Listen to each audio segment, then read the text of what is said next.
Bonjour à toutes, bonjour à tous et bienvenue dans ce podcast enregistré dans les conditions du live. Alors comment avoir un contenu YouTube qui marche? Et bien précisément ce que je vais vous proposer ce sont ces 5 étapes et je vais même aller plus loin. Je vais vous proposer aussi ces 2 documents dont je me sers systématiquement. Je n'ai jamais montré sur la chaîne 2 documents qui en fait sont là et qui sont créés, que je crée systématiquement avant chacune des vidéos. Vous allez voir que ça va certainement beaucoup vous aider. Alors la question est: comment est-ce qu'on pourrait faire du contenu qui marche? Voilà, c'est ce guide que je vous propose, guide du contenu qui marche. Et avant même de passer à la toute première étape, il y a quelques idées que vous devriez avoir en tête. En tous les cas, 2 objectifs, voire 3 peut-être. Mais bon, on va commencer d'abord. Allez, par le tout premier objectif, j'aurais dû vous le marquer, mais bon, vous devriez savoir avant de faire votre vidéo ce que vous souhaitez qu'elle fasse. C'est-à-dire qu'elle va peut-être être là pour juste avoir des vues, peut-être pour avoir des abonnés, peut-être pour amener des gens dans votre liste email. Donc ça, c'est déjà une idée que vous devriez avoir en tête avant même de la créer. Mais une fois que ça c'est fait, donc ces 2 objectifs, à savoir avoir une idée sur le thème porteur. Qu'est-ce que ça veut dire? Ça veut dire que c'est finalement la chose la plus importante.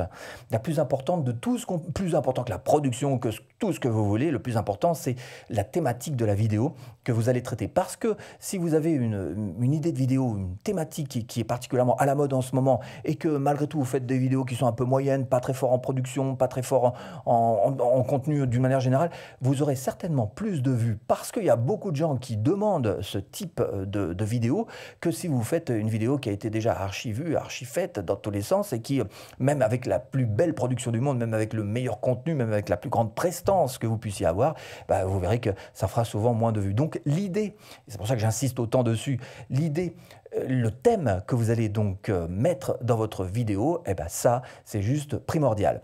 Donc premier objectif, avoir une bonne idée sur un bon thème. Et puis deuxième objectif aussi, c'est l'optimisation de votre vidéo. Parce que YouTube est un moteur de recherche, c'est vrai, vous devez optimiser SEO si vous cherchez à passer dans le moteur de recherche. Si vous cherchez au contraire les recommandations YouTube, là aussi, il y a des optimisations à faire. On va en parler de quelques-unes dans cette vidéo. C'est vrai que ça rapporte plus de vues que la recherche, mais c'est aussi plus éphémère. La recherche, ça rapporte beaucoup moins de vues. C'est ce que je fais par exemple sur ma chaîne. Ça rapporte moins de vues, mais pendant plus longtemps. Donc c'est une autre manière d'aborder les choses. Et encore une fois, donc dans tous les cas, il va vous falloir optimiser un minimum votre vidéo, même si vous faites des thématiques très générales, très grand public, très populaires. 2 objectifs donc à garder en tête. Ensuite, on peut passer à la première des 5 étapes. Et cette première des 5 étapes, ça va être de chercher à planifier. Alors, comment est-ce qu'on pourrait résumer ça? Allez, disons 5 à 10 sujets pour créer une playlist. Voilà, ça c'est la grande idée globale, mais il y a quand même d'autres choses à faire quand on cherche à planifier. Notamment, je reviens sur l'idée, vous savez qu'elle est importante, j'en ai parlé, avec le thème que vous allez choisir, un thème qui est recherché. Ok, mais il y a aussi le format ou le concept, par exemple, que vous allez mettre en place. Exemple, si vous faites un format du style, ce qu'on appelle un tourné marché, c'est-à-dire que vous êtes en train de vous filmer en même temps que vous êtes en train de marcher, ce sont des concepts qui fonctionnent plutôt bien. C'est pas du tout la même chose que si vous faites un tuto, qui n'est pas du tout la même chose que si vous faites un genre de vidéo reportage. Bref, vous avez compris qu'il y a plein de concepts, de formats qui existent. Et il va falloir que vous trouviez celui qui fonctionne le plus pour vous. Et évidemment, il y a aussi les audiences. On ne fait pas la même chose si c'est des enfants de moins de 18 ans, enfin de moins de 15 ans, de moins de 10 ans, que si c'est des seniors de plus de 60 ans. Enfin bref, vous avez compris que l'audience, ça compte aussi dans le traitement de votre idée. Une fois que vous avez l'idée, vous allez pouvoir commencer à passer aux playlists. Alors les playlists, c'est important, je sais qu'on n'en parle pas beaucoup, que c'est un peu délaissé, mais c'est important parce que ce n'est pas simplement juste des gros paquets de vidéos qui sont mis ensemble point à la ligne. Vous allez voir que je vais vous proposer une petite astuce qui vous permet d'avoir plus de vues.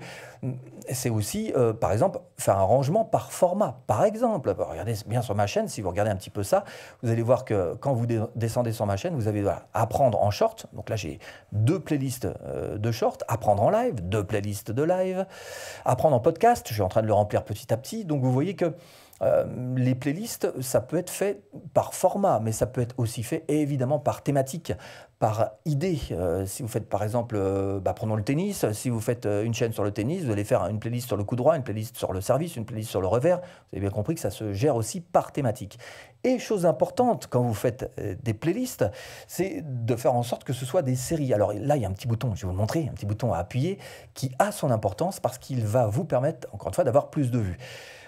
Le truc, c'est que, je vais vous montrer ce petit bouton, là, vous allez donc dans votre playlist, vous allez dans paramètres de la playlist, et là, vous allez cliquer ce bouton-là, définir comme série officielle. À partir du moment où ici, c'est cliqué pour la playlist, si vous regardez par exemple cette vidéo, cette première vidéo, eh bien juste derrière, en recommandation, YouTube sera forcé de mettre celle-ci. C'est-à-dire qu'il ne va pas vous mettre des vidéos des concurrents ou vos anciennes vidéos qui n'ont rien à voir ou quoi. Non, ce sera la suite logique, donc la série que vous avez programmée ici. Alors, seul petit inconvénient, c'est qu'une fois qu'une vidéo est dans une série, il ne peut pas être dans une autre playlist série. Donc voilà, il faut juste bien gérer ces vidéos. Mais je vous recommande de le faire évidemment si vous cherchez à avoir plus de vues. Donc créer des playlists, déjà d'une part, par thématique ou par format, etc.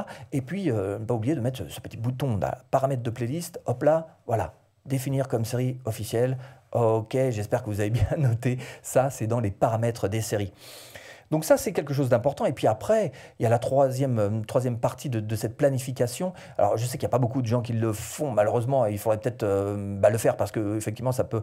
Voilà, vous allez pouvoir vous démarquer puis avoir les choses un petit peu plus clairement définies dans votre tête. C'est faire un agenda. Alors, j'aurais même pu rajouter une colonne parce que là, l'idée, c'est de faire quoi? 3 colonnes. Hein. Une première colonne tournage. Stylo papier, c'est simple, hein. Tournage, colonne, deuxième colonne montage, troisième colonne publication. Vous pouvez même rajouter une première colonne script au moment où vous allez faire le script. Et là, vous allez définir des dates. Alors voilà, tel jour, je fais le tournage, je pars en tournage à l'extérieur, ou etc. Tel autre jour, je fais le montage. Tel autre, je publie sur ma chaîne. Le fait de mettre ça, de mettre des dates, déjà, ça va vous empêcher de remettre au lendemain ce que vous pourrez faire le jour même, ce qu'on appelle la procrastination. Déjà, ça va vous empêcher de faire de la procrastination parce que vous allez avoir envie d'honorer cet agenda que vous avez devant les yeux. Et puis, ça va vous éviter aussi de vous éparpiller dans les différents travaux qu'il peut y avoir. Donc, dès le début, moi, je recommande de faire ça dès le début, avant même que vous ayez fait votre première vidéo. Vous pouvez déjà commencer par tracer des idées, créer le nom d'une playlist, mettre 5 sujets à l'intérieur et puis vous faire un agenda en disant, voilà, le script, je vais le faire tel jour, tournage, montage, publication. Vous pouvez très bien en passer par là. Et ça, c'est une planification. Encore une fois, il y a peu de gens qui le font hein, sur YouTube. En tous les cas, pas les pros, ça c'est sûr. Les pros, en général, ils commencent à s'en rapprocher à leur manière, en triturant un petit peu ces infos dans le sens qu'ils veulent. Mais en tous les cas, ils s'en approchent pour pouvoir, encore une fois, avoir une bonne gestion de leur temps et pouvoir planifier tout ça. C'en est une. Donc, je vous invite à vous lancer sur ce type de planification. C'est la première étape. On passe maintenant à la seconde étape, où là on est plus dans la pré-production vidéo. Avec ces 2 documents dont je vous ai parlé, et je vais vous les montrer d'ailleurs, ces 2 documents qui vont vous permettre, encore une fois, de mettre les choses au clair et de vous faire gagner beaucoup de temps, notamment tout au fil du processus de la création de la vidéo. Ce premier document que je crée systématiquement, c'est un document dans lequel il y a le titre, toute la partie SEO et puis la vignette. Alors le titre d'abord, bon, le titre c'est l'idée. En général, le titre, je l'ai construit et je vais vous le montrer dans ce document. Le titre est construit donc avec au moins un mot-clé au minimum. Même si vous cherchez à rentrer dans les recommandations, encore une fois, vous cherchez à faire un truc très très populaire et qui soit... Bon, mais quand on commence une chaîne, c'est pas trop le cas. Donc, au moins un mot-clé. Un mot-clé, c'est quoi? C'est avoir des abonnés YouTube. Voilà, bon, c'est un groupe de mots-clés qui vous intégrer dans votre titre un petit peu à la manière dont vous le souhaitez. En tous les cas, il vous faut un titre qui montre un petit peu quel sujet vous allez traiter. Titre, mais aussi la vignette. Alors si vous regardez un petit peu mes vignettes, vous avez remarqué peut-être que d'un côté il y a ma tête et de l'autre il y a quelques mots. Pas beaucoup, 2, 3, 4 au grand maximum, mais en général, allez, on va dire 2, 3 mots. Ces 2, 3 mots, ils sont écrits en fonction de quoi? Ils sont écrits en fonction du titre, évidemment, du titre que j'ai mis en place. Donc, il y a une cohérence que j'ai mise en place entre le titre et ces mots sur la vignette. De même qu'il y a une cohérence entre ce que j'exprime, puisqu'on voit ma tête sur la vignette, ce que j'exprime comme émotion avec les mots qui a marqué juste à côté sur la vignette. Donc, tout ça, vous voyez qu'on a créé un groupe, quelque chose de très cohérent, encore une fois, et pertinent les uns par rapport aux autres, qui fait que, pour le coup, on a quelque chose de solide sur quoi on peut s'appuyer. Alors, quand je marque type de vignette, ça veut dire que vous n'êtes pas obligé de mettre votre tête systématiquement. À vous de voir, de faire des A/B tests. Je suis en train d'en faire en ce moment. A/B testing, c'est juste tester une vignette A contre une vignette B, et puis voir un petit peu quelle est celle qui a le plus de clics. C'est ça un A/B testing. Il y a des outils pour le faire, je vais vous le montrer. Donc, en ce qui me concerne, en ce moment, d'ailleurs, je suis en train de tester des vignettes sur lesquelles il n'y a pas du tout ma tête. Et quelque chose de très simple et contre les vignettes habituelles où il y a ma tête. Et puis on verra quels seront les résultats. Mais c'est ce qu'on appelle donc l'A/B testing. Et l'A/B testing, si vous le voulez, eh bien, il faut passer par TubeBuddy. Alors, le TubeBuddy en question, je vous l'ai mis là-dessous, en description. D'ailleurs, je vais revenir ici sur le manage vous allez voir un petit peu voilà, tout ça, en fait, ce sont des A/B tests, donc une vignette contre une autre à chaque fois, ou des titres quelquefois, comme là, par exemple, c'est un titre. Là, bah, c'est une des dernières vidéos que vous avez peut-être vues récemment. Et donc, vous voyez qu'il y a 2 vignettes, une avec ma tête, une sans la tête. Et pour l'instant, celle qui prend les devants, celle-ci, avec 2,92% de clics. Et bon, pour l'instant, ça ne veut rien dire ces chiffres, hein. C'est en progrès, donc c'est en train de calculer. Ça peut monter très très vite ici, largement dépassé, monter à 5%, au-dessus de ça, enfin bref. Donc encore une fois, c'est pas moi qui en décide, c'est les tests faits par TubeBuddy qui vont me dire à un moment, bah voilà, il faut choisir telle vignette, hop, on clique, et ça y est, c'est fait. Et pour faire un A/B test, ça se fait en 5 clics, hein. Clic, clic, clic, clic. Ah, mais c'est bon, c'est vraiment pas compliqué à faire. Donc ce sont des choses qui sont importante parce que ça vous permet, encore une fois, d'avoir plus de vues, puisque plus de clics, on est d'accord là-dessus. Mais au moment de créer votre vignette, sur le document, vous pouvez très bien marquer les mots ou marquer qu'il n'y aura pas de mots, voilà, parce que c'est une vignette sans mots, ou pour X raison, parce que ce sera juste un décor, par exemple. Bref, ce document sert à ça, à mettre vos idées en place. Troisième chose que je mets sur ce document numéro 1, c'est le SEO. Alors évidemment, titre avec les mots-clés, j'en ai parlé, mais aussi la description que j'écris par avance sur ce document, donc avec des mots-clés à l'intérieur, évidemment, et puis le chapitrage. Le chapitrage, vous savez, ce sont les time codes qu'on met, 0 minute, 0 seconde, tac, c'est ça. Ensuite, il y a 1 minute, il y a tel chapitre qui commence, etc. Donc ce chapitrage est important aussi pour notre SEO, ce document numéro 1. Alors à quoi il ressemble? Je vous le montre justement. Ce document numéro 1 ressemble à ça. C'est-à-dire que si vous regardez bien, par exemple, là c'est la vidéo que vous voyez là, hein, c'est le document voilà, qui correspond à cette vidéo. Et effectivement, on voit que cette vidéo va partir dans cette playlist qui s'appelle Podcast, développer votre chaîne YouTube. Là, j'ai mis 2 vignettes avec 2 groupes de mots qui pourraient être inscrits dessus. Hein, et d'ailleurs, mes 2 vignettes auront ces mots-là. Je mets même le blog. Vous voyez que le blog, il est là aussi. Hein. Et j'ai marqué nulle part parce que je ne vais pas créer d'article de blog pour un podcast. Je pourrais, mais je ne le ferai pas en l'occurrence pour cette fois-ci. C'est pour ça que j'ai mis nulle part. Mais sinon, ça peut être un nouvel article de blog qui correspond à cette vidéo. Ça peut être aussi rajouter cette vidéo dans un autre article de blog sur lequel ça correspondrait. Donc c'est pour ça que je mets ça un petit peu à part. Le titre, vous voyez qu'il est marqué. Les tags, je les fais quand même parce que ça me permet d'avoir, notamment grâce à TubeBuddy, un ranking. C'est-à-dire qu'il va me dire, par exemple, pour ce mot-clé-là, idée, contenu, chaîne YouTube, il va me mettre un chiffre à côté en me disant, par exemple, tu es 5e meilleur, enfin au niveau des vues, quoi, au niveau du ranking, c'est-à-dire au niveau du référencement, pardon, en bon français, du référencement sur le moteur de recherche. Donc il met des petits chiffres en face et c'est en ça que ça me sert de faire des tags. La description, vous voyez qu'elle est là, mais vous allez retrouver donc ça par exemple dans cette même description de cette même vidéo.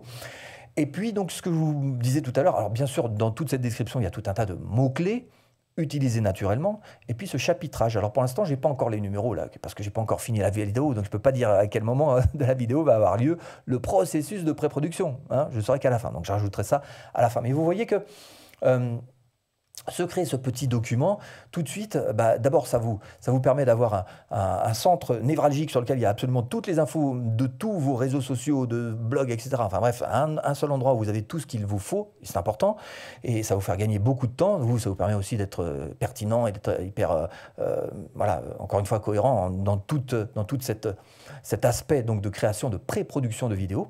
Et puis il y a un deuxième document que je crée, évidemment, c'est le script en lui-même. Alors pourquoi je fais un document séparé? Parce que souvent ça me permet d'avoir un peu plus de place sur un deuxième document. Bon, c'est juste vous pouvez faire qu'un seul document en mettant le script aussi dessus si vous voulez. Mais en tous les cas, sur ce deuxième document, ce qu'il faut faire en gros, c'est faire un genre de structure storytelling. Alors moi, je suis beaucoup dans les tutos, donc j'utilise pas trop des structures storytelling. J'utilise plutôt des astuces ou des hacks de storytelling que je rajoute dans mes vidéos. Et bien sûr, sur ce script, vous pouvez tout mettre. Là encore, je vais vous le montrer. Vous pouvez mettre les éléments de décor, par exemple. Bien sûr, vous mettez entre parenthèses, entre 2 phrases, je sais pas, là, je suis en extérieur. Voilà. Bon, n'hésitez pas à être extrêmement clair sur vos scripts. Ça peut être des b-rolls, je vous en parlerai tout à l'heure, c'est-à-dire des vidéos ajoutées, achetées sur un site à l'extérieur. Ça peut être de l'infographie, là encore. De l'infographie, vous envoyez partout sur mes vidéos. Quand je vous dis abonnez-vous, par exemple, il y a des images, bref, des textes, etc., etc. Bref, le script sert pas uniquement à mettre des mots et puis à mettre des idées, ça sert aussi à marquer qu'à tel endroit, il va se passer telle ou telle chose, que ce soit des choses sonores en rapport avec le décor, en rapport avec les images, de l'infographie, de la vidéo, etc. Donc le type de document que je fais en ce qui me concerne, par exemple, ça peut être ça. C'est-à-dire que là, j'ai mis mon intro 1, ça correspond à un b-roll qui portera le numéro 1, que j'aurais donné le numéro 1, comme ça je me retrouverai très facilement au moment du montage. Je dirais là, je sais que je dois mettre le b-roll numéro 1, voilà, et etc. Donc voir, ça veut dire voir ce dont je suis en train de parler. Bon, voilà que c'est extrêmement simple. Donc là, je mets lire, ça veut dire lire ce qui a marqué à l'écran. Hein. Donc encore une fois, F, ça veut dire fin. Bon, bref, pas vous faire toutes mes petites. Chacun peut faire un petit peu ce qu'il veut au niveau des notations que vous pouvez faire. Mais bon, voilà. Là, je sais que j'ai 4 chapitres. Là, c'est la conclusion. Là, c'est l'intro. L'accroche, voilà, vous pouvez faire ce type de... et c'est pas compliqué, hein, vous avez vu que c'est juste des mots les uns à la suite des autres avec vos propres notes qui vont vous aider à faire quelque chose de propre. Donc 2 documents, arrangez-vous comme vous voulez, en tous les cas moi j'en fais 2. Le premier avec toute la partie un peu plus technique, titre, SEO, vignette, etc. Et puis la partie script pour chacune des vidéos. Et ça vous permet d'avancer beaucoup plus vite une fois que les choses sont engagées, notamment par exemple au moment de la publication, vous faites un copier-coller de la description que vous aurez déjà faite, du titre, etc. Et vous êtes sûr d'avoir tout bien fait, tout bien réfléchi en amont. Et rien n'est improvisé, rien n'est au hasard. Tout est, encore une fois, bien en place. 3e étape, il va falloir passer à l'enregistrement.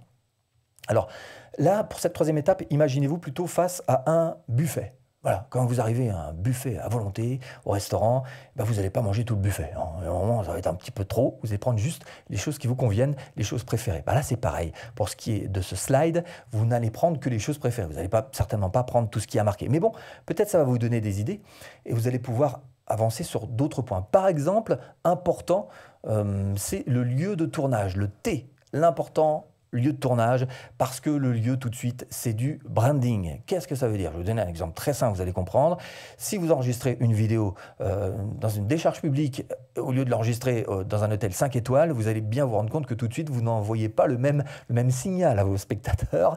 On est d'accord? Donc là, vous êtes en plein branding, c'est-à-dire vous êtes en train de vendre votre marque et elle sera peut-être plus mise en avant dans un hôtel 5 étoiles que dans une décharge publique. Donc, le lieu de tournage, c'est déjà du branding. C'est pas ça qui va vous faire avoir plus de vues, on est d'accord, mais c'est ça qui va vous permettre de montrer votre marque sous un aspect positif. Et puis, l'ambiance aussi. L'ambiance du lieu de tournage est important. Par exemple, encore je vais vous prendre un exemple très simple. Vous pouvez vous mettre contre un mur blanc ou un tableau, ou je ne sais pas quoi qui est derrière, vous vous filmez comme ça, et au moment de faire le montage, vous allez rajouter une ambiance sonore de restaurant.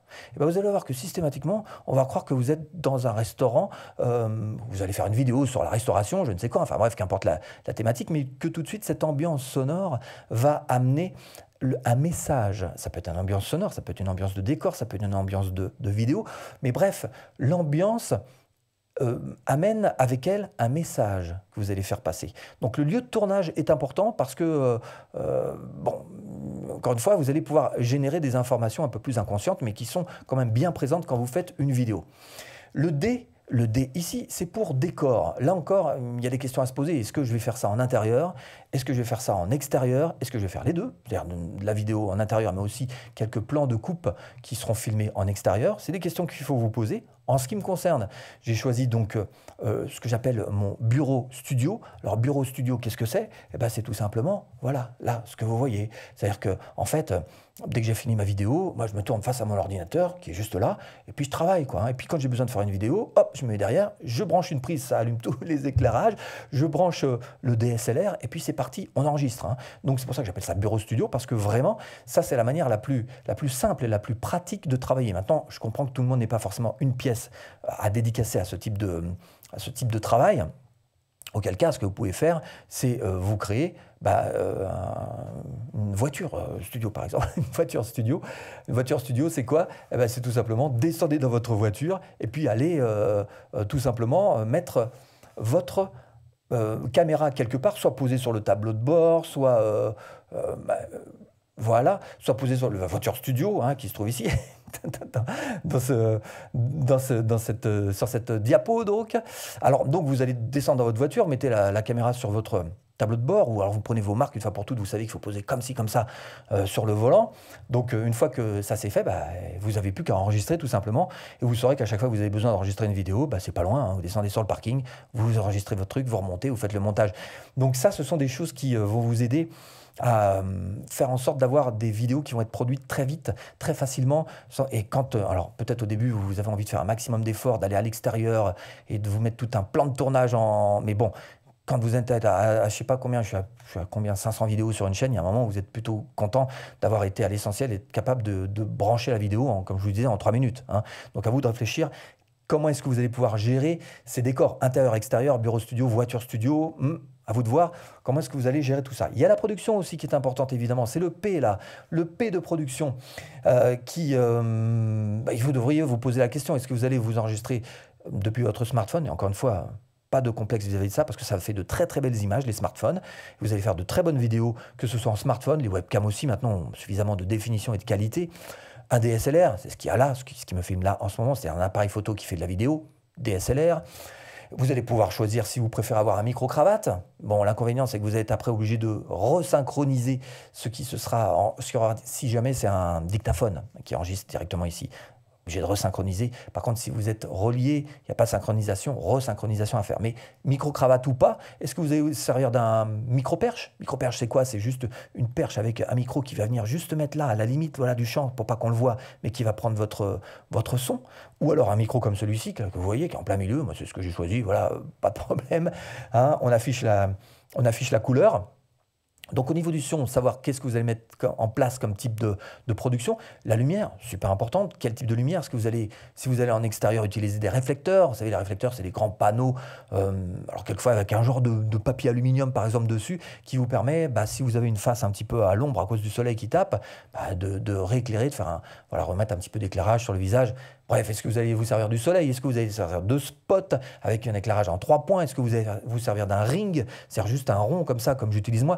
Toutes ces questions de production, donc que ce soit, alors bien évidemment aussi le montage, hein, ça fait partie de la production, la post-production. Donc, quel type, avec quoi vous allez filmer, le son, la lumière, le montage, tout ça sont les questions que vous devez vous poser, mais quand vous débutez, vous devez aller au plus simple, toujours au plus simple, et ça suffit largement pour faire de bonnes vidéos. C'est vraiment pour vous essentiel que de ne pas vous embourber dans tout un tas de matos, même si ça nous fait tous plaisir d'avoir une belle image, d'avoir un bon matos quand vous commencez une chaîne YouTube. C'est pas le moment de vous jeter là-dessus, vous aurez le temps de le faire petit à petit. Et puis la quatrième chose, c'est le P, cette fois-ci de prévoir. Il faut prévoir avant l'enregistrement. Il y a tout un tas de choses à prévoir, mais il faut le faire. Par exemple, est-ce que vous allez être en face cam? Comme là, je suis en face cam, il y a juste un face cam, il y a un petit peu plus, puisque là, vous avez en plus ces slides que je vous propose. Mais sinon, en face cam, ça veut dire donc, voilà, ça c'est face cam, juste on enregistre et puis on parle comme ça, face cam. Donc, c'est effectivement une possibilité que de vous mettre comme ça en face cam et puis de faire en sorte d'être direct avec vos spectateurs. Ou alors ce que vous pouvez faire aussi, et ça aussi il faut le prévoir, peut-être par endroit de la vidéo, vous allez faire des voix off. C'est ce que je fais par exemple, notamment beaucoup dans mes shorts, où je parle un peu en face cam, puis après je fais de la voix off. Et quand vous arrivez en voix off et que c'est marqué sur votre script, ça va vous faire gagner un temps fou. Parce que vous n'avez plus à présenter à la caméra, vous savez que vous allez avoir d'autres images qui vont recouvrir ce que vous faites, des b-roll par exemple, c'est-à-dire des images de vidéos achetées. Et là, vous allez pouvoir donc lire votre texte. Et l'enregistrement, ça va beaucoup plus vite de lire un texte que vous aurez fait que de l'enregistrer et de le restituer un petit peu par cœur quelque part. Donc ça, la voix off, ce sont des choses qui vous font gagner du temps, évidemment à l'enregistrement, mais aussi après au montage, parce qu'après vous prenez cette partie où vous êtes en train de regarder, où vous êtes en train de lire, vous mettez une vidéo par-dessus et hop, l'affaire est bouclée. Bon, donc il faut prévoir ce genre de choses-là, ça c'est au moment du script, si vous allez faire du face cam, des voix off et beaucoup d'autres choses. Essayez toujours de prendre les devants par rapport à l'enregistrement. Et puis tout un tas de détails qui comptent, évidemment. Si vous partez filmer en extérieur, avoir des batteries pleines, alors ça c'est le truc classique, on se déplace à l'extérieur, on n'en a qu'une qui est pleine et puis l'autre de secours, elle n'est pas pleine. Résultat, le tournage s'arrête à la moitié et on est obligé de programmer une deuxième journée de tournage, c'est une catastrophe. On perd un temps fou. Si la pluie tombe, est-ce que vous avez un point de retrait où vous repliez sur un autre endroit, un spot B qui soit lui avec un toit? Le son ambiant, si vous enregistrez à côté d'une école et qu'il y a la sortie des écoles à 11h30 et que vous n'avez pas prévu et qu'il y a un tas de marmots qui commencent à sortir en criant de tous les côtés, votre vidéo elle est foutue.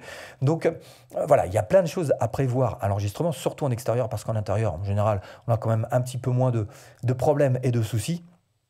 Mais bon, prévoir, c'est important sur cette troisième étape. Quatrième étape, et là encore, il y a des choses importantes dans le montage. Ben oui, le montage, ça mérite quand même de s'y arrêter plus particulièrement. Notamment, alors première chose qui est importante, c'est d'essayer de vous trouver des b-rolls. Pourquoi? Parce que des b-rolls, c'est quoi d'abord? C'est des vidéos, encore une fois, achetées bien souvent, qu'on va superposer par rapport à nous et qui vont venir enrichir votre vidéo. Alors ça va venir enrichir votre vidéo, mais aussi et surtout, on sait qu'il vaut mieux montrer que d'écrire. D'écrire une chose, c'est bien, mais la montrer visuellement, c'est mieux.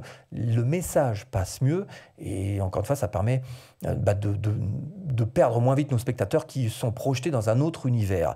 Ça permet de leur faire quelques petits changements, quelques petits moves comme ça, de les déstabiliser, hop, de les emmener ailleurs dans une autre histoire, enfin bref.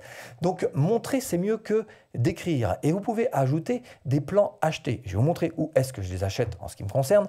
Si vous n'avez pas l'adresse, vous allez tout simplement sur mon site, vous faites Stéphane Lacoste / outils, voilà, et quelque part dans ces outils, j'ai ce site internet, voilà, dont je me sers, téléchargement illimité de vidéos, musique et effets, donc Envato, vous cliquez là-dessus et vous allez vous retrouver donc sur Envato Elements, là on est à l'intérieur de mon compte, où vous voyez que vous pouvez taper des mots-clés. Alors, je ne sais pas si vous cherchez une voiture, vous tapez voiture, et ensuite vous allez chercher alors, une vidéo de voiture, peut-être de la musique qui inspire et qui se rapproche des voitures. Ça peut être des effets sonores de moteur, pourquoi pas, des graphiques, des photos, la police, il y a tout un tas de choses donc en rapport avec le thème que vous aurez tapé ici. Puis là, vous avez tout un tas de petits filtres. Mais bon, vous voyez que ce n'est pas très compliqué à utiliser.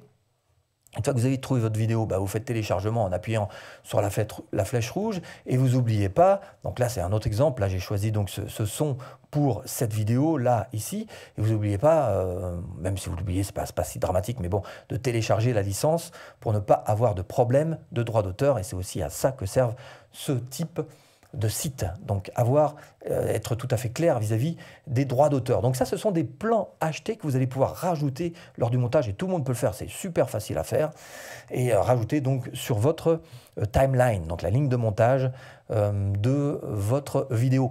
Et puis bien sûr, vous pouvez aussi, alors là par contre c'est gratuit, rajouter vos propres b-roll, c'est-à-dire rajouter des plans qui ont été créés.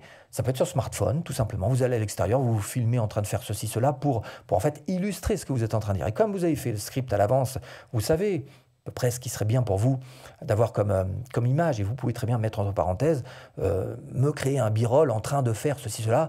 Ça, vous allez pouvoir donc illustrer ce que vous êtes. Et encore une fois, il vaut mieux montrer plutôt que d'écrire. Hein. Et en plus, là, vous n'aurez pas de droit d'auteur puisque c'est vous qui allez faire ces b-rolls. Vous pouvez vous servir d'infographie. Alors, j'en ai plein dans mes vidéos, vous l'avez peut-être remarqué, avec des petits trucs qui montent là, comme ça, des petits trucs qui viennent quelquefois en haut, s'inscrire, un truc marqué abonnez-vous, de l'infographie. Donc, ça peut être des textes aussi, quelquefois qui clignotent dans un coin, ça peut être des images fixes, ça peut être, bref, il y a plein de choses. Mais le fait de créer des infographies, et de les garder en stock quelque part, vous pouvez les ressortir. Si vous avez fait une belle infographie avec marqué abonnez-vous, eh ben, celle-ci vous la gardez en stock et vous la ressortez sur toutes les vidéos. Donc là, vous allez vraiment rentabiliser le temps que vous aurez passé à créer ça. Cela dit, ça s'achète aussi, encore une fois, sur le type de site que je vous ai montré tout à l'heure, comme Envato qui en propose. Et puis, évidemment, il y a le son. Le son, on sait aussi, c'est très important sur les vidéos YouTube. Déjà, votre son, il doit être au moins propre. Je ne vous demande pas d'avoir un super gros son compressé, comme je l'ai un petit peu en ce moment, même si je n'ai pas trop poussé les réglages pour cette vidéo en particulier. Vous entendez que la voix, elle est quand même un petit peu trafiquée, hein, même si vous ne connaissez pas trop le principe de la compression, des limiteurs, des paramétriques, bref, vous entendez que le son est un petit peu plus poussé. Donc, il y a ce son-là qui est important, mais il y a aussi tout ce qui est musique. Encore une fois, moi j'utilise Envato Element. Musique, donc les bruitages, là encore, il y a tout ce qu'il faut. Les effets, les ambiances, donc tout ce qui est son, ça vient tout de suite enrichir votre vidéo et ça vient tout de suite appuyer vos dires. Parce que tout ça, tous les efforts que vous allez faire en montage, c'est pas pour faire beau, sauf si vous êtes sur une chaîne loisir, mais si vous êtes sur une chaîne, et vous savez que c'est plutôt la thématique de cette chaîne, un peu plus business pour gagner de l'argent avec vos vidéos, eh ben, votre montage devra être, et c'est ça qui est important, retenez bien, le montage est au service de votre message. Le montage est au service de votre contenu. Le montage, il est à votre service. Il n'est pas là pour faire beau, il n'est pas là pour épater la galerie, il est là pour servir ce que vous avez à dire. Okay, donc tout ce dont je vous parle et toutes les choses que vous allez devoir apprendre, quelquefois, il va falloir faire le ménage et il va falloir en faire moins que ce que vous aviez en tête. Vous aviez en tête de faire un super truc magnifique et tout. Ça m'arrive encore. Quelquefois, je me dis, ça serait bien que... Et puis non, on se rend compte en fait que ça va nous éloigner du cœur du message qui est à délivrer. Donc, quelquefois, tant mieux. Moins, c'est plus, comme disent les Américains, less is more. Eh ben, quelquefois, il vaut mieux en faire moins dans le montage, mais pour avoir un message qui soit un petit peu mieux portée. Ça, c'est la quatrième étape. Et il y a la cinquième étape, évidemment. Cinquième étape qui est importante, c'est enfin, on va pouvoir passer à l'action, c'est-à-dire le téléchargement. Et au moment du téléchargement, évidemment, votre idée, ça va être de faire en sorte que vous soyez en privé. Faites attention à ce petit détail, c'est-à-dire que quand vous faites une vidéo, voilà, je vais en faire une, tiens, par exemple, créer, hop là, importer des vidéos, hop là, qu'est-ce qui se passe ici? Donc faites attention quand vous allez importer votre vidéo d'être en privé, parce que si vous êtes en public, à partir direct, en non répertorié, c'est moins grave, mais bon, tant qu'à faire, essayez de vous mettre en privé. Quand votre vidéo part, d'accord, vous pourrez trafiquer un petit peu ce que vous voulez dessus, personne ne la verra que vous. Ensuite, il va falloir, quand vous faites encore une fois votre vidéo, mettre, et là normalement vous avez fait le boulot qu'il fallait grâce au document que je vous ai montré, mettre la bonne playlist. Et comme vous êtes en privé dans la bonne playlist, déjà programmée, voilà, comme ça vous êtes tranquille, c'est fait, au moment de publier, vous n'aurez rien à faire de plus que de mettre en public. Mais comme vous avez mis en privé, même si quelqu'un traverse la playlist, il verra juste une petite étiquette avec marqué vidéo privée et c'est tout. Il ne verra pas le titre, il ne verra pas la vignette, il ne verra pas votre vidéo, mais elle sera en place déjà. Donc, n'hésitez pas à vous mettre, encore une fois, choisir la playlist et vous mettre en privé. Et continuez d'avancer petit à petit sur ce fil. Bien sûr, une fois que votre vidéo est téléchargée ou pendant le téléchargement, puisque YouTube vous le permet, vous allez pouvoir mettre donc la description. Description que vous aurez créée auparavant dans votre petite fiche. On est d'accord là-dessus. Vous allez pouvoir mettre les tags. Alors, oui ou non, les tags, ça c'est à vous de voir. En tous les cas, si vous avez TubeBuddy, par exemple, il vous permet de mettre les tags, voilà, grâce à voilà, ce petit tag tool, et vous envoyez des tags. Encore une fois, ce que je recommande pour ce qui est des tags, hein, je le répète à chaque fois, mais bon, en ce qui me concerne, si je les mets, c'est parce que ça me permet d'avoir des petits, sur chaque mot, en fait, sur chaque tag qui est mis dans la, voilà, sur chaque tag, par exemple celui-ci, ID contenu chaîne YouTube, et ben TubeBuddy va me mettre par exemple le chiffre 5 entouré dans un petit rond vert qui va me dire que pour ce terme en particulier, je suis 5e. Donc je suis référencé en 5e position du moteur de recherche YouTube. Donc c'est en ça que moi, ça me sert à avoir des tags. Mais ce n'est pas ça qui va vous servir vraiment à être ranké et à avoir un bon classement sur le moteur de recherche YouTube. Donc à vous de voir si ou non vous voulez les mettre, les tags. Il y a aussi l'écran de fin qu'il va falloir mettre. Et ça, c'est important, l'écran de fin, parce que ici, ça vous permet en fait, écran de fin, voilà, ça vous permet de mettre, alors peut-être finalement l'objectif. Hein, là, moi, mon objectif, c'est aussi d'avoir des gens qui rejoignent ma playlist, donc grâce à se télécharger le PDF. Mais ça peut être uniquement avoir donc des gens qui regardent la playlist sans rejoindre ma liste, donc pour ceux qui veulent voir tout ce PDF que j'ai créé et qui permet de réussir sur YouTube. Il y a aussi les écrans de fin qui sont importants. Pareil, il faut les mettre parce que ça vous permet d'avoir des vues supplémentaires. Alors là, j'ai cliqué sur la mauvaise case. Mais bon, les écrans de fin, les fiches, voilà. On clique sur fiche, voilà. Donc là, vous voyez que j'ai une fiche ici qui a été programmée. Encore une fois, c'est pour voilà, ce petit fiche de lien, donc, en particulier. Je vais vous les montrer ici, voilà, télécharger le PDF. Et là, pareil, on retrouve la même chose que pour l'écran de fin. Hein. On essaye d'être cohérent jusqu'au bout. Donc, ces fiches qui apparaissent pendant les vidéos sont importantes, donc il va falloir le faire aussi.